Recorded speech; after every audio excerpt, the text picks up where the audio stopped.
Yan, update natin si Talong. Medyo matagal tayong di nakapaggawa ng video, no? Problema tayo sa wifi. 5 days yata. Ang hirap mag-upload. Ngayon, itsura ni Talong ngayon, Calyx Step 1. Sobrang init, nagpapatubig tayo. Pero bukas schedule niya ng pitas. Buti na restore na yung ating wifi. Ay nako, pag data lang napakahirap mag-upload. Ganyan itsura ni Talong. Sobrang init, kailangan magpatubig. May ulan naman, madalang mahihina pa. Ngayon okay na yung wifi natin. Yan. Pwede na tayong gumawa ng video. Update naman lang muna natin. Pero kanina nakapag-abono tayo dito. Tapos bukas ay pitas na. Ayan yung itsura. Calyx TF1 natin. Matanda na.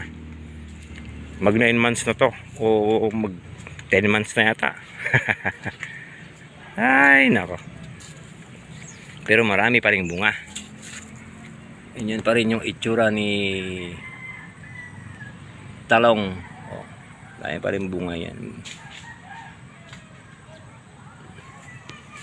Basta alaga sa abono. Saka sa 3G foliar.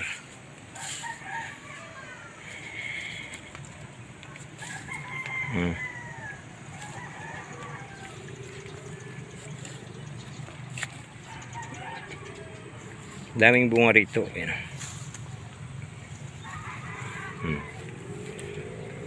Schedule kasi ng harvest bukas. Ayan.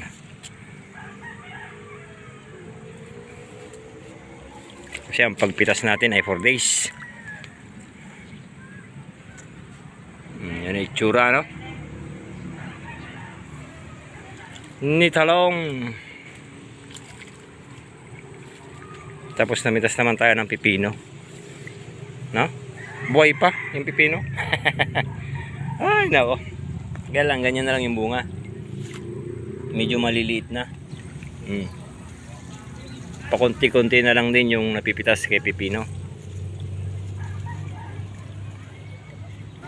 Mag-yellow na yung dahon. Inakyat na ng damo. Pinatubigan na rin natin kahit paano. Ganyan, may mga bunga maliliit na ganyan. Pero matanda na yan. 3 months na yata, March tayo nagtanim.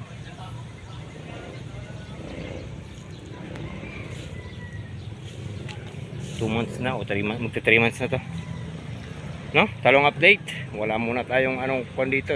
Update muna natin tong talong. Yan na yung itsura. Hirap nang walang wifi. Ay nako. Thank you.